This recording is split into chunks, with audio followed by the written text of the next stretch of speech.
আসসালামু আলাইকুম। ক্লাস 8 এর সুপ্রিয় শিক্ষার্থীবৃন্দ, লার্নিং উইথ এ প্রিয়ার আজকের ক্লাসে তোমাদের সবাইকে স্বাগত জানাচ্ছি। আমরা আজকে আলোচনা করছি তোমাদের ইউনিট 1 এর লেসন 2 এর পার্ট এ থেকে, এবং আমাদের এই লেসনটার নাম হচ্ছে নকশি কাঁথা, যেটা আমরা সবাই চিনি। এবং শুরুতে আমরা কিছু কিওয়ার্ডস দেখতে পাচ্ছি। প্রথমটা হচ্ছে কুইল্ট। কুইল্ট মানে হচ্ছে কাঁথা। এরপর রয়েছে আর্টিস্টিক মানে হচ্ছে শৈল্পিক। এরপর রয়েছে হচ্ছে কমার্শিয়ালি মানে হচ্ছে বাণিজ্যিকভাবে। এরপর রয়েছে ট্র্যাডিশনাল মানে হচ্ছে আমরা এটাকে ঐতিহ্যবাহী বলতে পারি অথবা প্রচলিত বলতে পারি, অর্থাৎ যেটা যুগের পর যুগ ধরে একটা দেশে বা একটা অঞ্চলে চলে আসে, সেটাকে আমরা বলি হচ্ছে ঐতিহ্যবাহী। এবং যেই জিনিসটার মাধ্যমে একটা জায়গার বা একটা দেশের বিশেষত্ব ফুটে উঠে কোনো একটা ব্যাপারে, সেটাকে আমরা বলি হচ্ছে ট্র্যাডিশনাল। তারপর রয়েছে ডিমান্ডের বাংলা অর্থ তোমরা সবাই জানো যে চাহিদা। এরপর রয়েছে হচ্ছে প্যাটার্ন মানে হচ্ছে ধরন। তো আমাদের মূল টাস্কটা শুরু হচ্ছে পার্ট এ থেকে। হ্যাঁ, তার আগে আমরা একটা ছবি দেখতে পাচ্ছি। এই ছবিটা হচ্ছে একটা নকশি কাঁথার ছবি, যেটা কিনা আমাদের মায়েরা বানিয়ে থাকেন। তো এই কাঁথাটার উপর ভিত্তি করে আমাদেরকে কিছু কোয়েশ্চেন দিয়েছে। দেখো, প্রথম ইনস্ট্রাকশনে বলছি লুক অ্যাট দ্য পিকচার, অর্থাৎ ছবিটার দিকে তাকাও, অ্যান্ড দ্য কোয়েশ্চেন্স, এবং কোয়েশ্চেনগুলো দেখো। অর্থাৎ প্রথমে তুমি এই ছবিটার দিকে দেখবা ভালো করে, তারপর হচ্ছে এই যে কোয়েশ্চেনগুলো রয়েছে সেগুলো দেখবে। Then ask and answer the questions with your partner মানে হচ্ছে সঙ্গী। তারপর কি করবে? দেন মানে হচ্ছে তারপর, অর্থাৎ তারপর তুমি তোমার সহপাঠীর সাথে, বা আমরা সঙ্গী বলতে পারি, তোমার সঙ্গীর সাথে প্রশ্নগুলো জিজ্ঞাসা করো এবং উত্তর দাও। অর্থাৎ তোমরা একে অন্যকে এগুলা জিজ্ঞেস করবে এবং উত্তর দেওয়ার চেষ্টা করবে। এবং এই ধরনের টাস্কগুলা কিন্তু তোমরা গত বছরও করে এসেছো। তো প্রথম প্রশ্নটাই বলছে what do you see in the picture, অর্থাৎ এই ছবিতে তুমি কি দেখতে পাচ্ছ। তো আমরা খুব সহজেই বুঝতে পারছি যে এটা একটা নকশি কাঁথা। হ্যাঁ, এবং নকশি কাঁথাটা কি? নকশি কাঁথাটা হচ্ছে একটা কাপড়ের উপরে হচ্ছে বিভিন্ন ধরনের ডিজাইন করে বিভিন্ন কালারফুল সুতা দিয়ে আমাদের মায়েরা তৈরি করে থাকেন, যেটা খুবই আর্টিস্টিক মনে হয় দেখতে, তাই না? তো সেই জিনিসটা আমরা লিখব উত্তরে এরকম করে। দেখো, তো আনসারটা আমি এইভাবে লিখতে পারি যে I C a beautiful embroidered quilt with traditional designs, অর্থাৎ আমি দেখতে পাচ্ছি যে একটা কি বিউটিফুল মানে সুন্দর, এমব্রয়ডার্ড মানে হচ্ছে নকশা করা, অর্থাৎ আর কুইল্ট মানে হচ্ছে কাঁথা, অর্থাৎ আমি একটা নকশা করা কাঁথা দেখতে পাচ্ছি। আর এরপর বলছে উইথ ট্র্যাডিশনাল ডিজাইনস, যেটার কিনা কি আছে, একটা ঐতিহ্যবাহী ডিজাইন রয়েছে।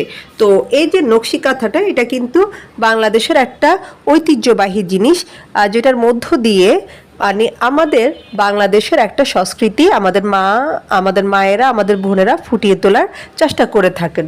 এবং বিশ্ব দরবারেও কিন্তু আমাদের বাংলাদেশের এই কাঁথাটা খুব পরিচিত, বিশেষভাবে পরিচিত। মানে এটা দেখলেই মানুষ বুঝে যে এটা বাংলাদেশিদেরই একটা পণ্য। তো সেজন্য এখানে বলা হচ্ছে যে এটাতে একটা ট্র্যাডিশনাল ডিজাইন থাকে। ওকে, তারপরের প্রশ্নে বলছে হোয়াট ইজ ইট কল্ড, অর্থাৎ এটাকে কি বলা হয়? হোয়াট ইজ ইট কল্ড, এটাকে কি বলা হয়? তো এটাকে নকশি কাঁথা বলা হয়। সো আমরা লিখবো হচ্ছে ইট ইজ কল্ড আর নকশি কাঁথা। তো এখানে কাঁথা বানানটা একটু তোমরা খেয়াল করবা, এই এন কিন্তু দেওয়া আছে। হ্যাঁ, এনের কথাটা তোমাদের কোনো কারণে মিস্টেক হয়ে যেতে পারে।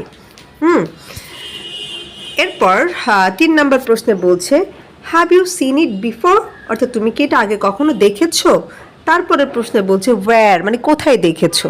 প্রথম প্রশ্ন হচ্ছে তুমি কি দেখেছো কিনা, যদি দেখে থাকো তাহলে কোথায় দেখেছো। তো আমরা নর্মালি এটা সবাই আমাদের নিজেদের ঘর বাড়িতেই দেখে থাকি।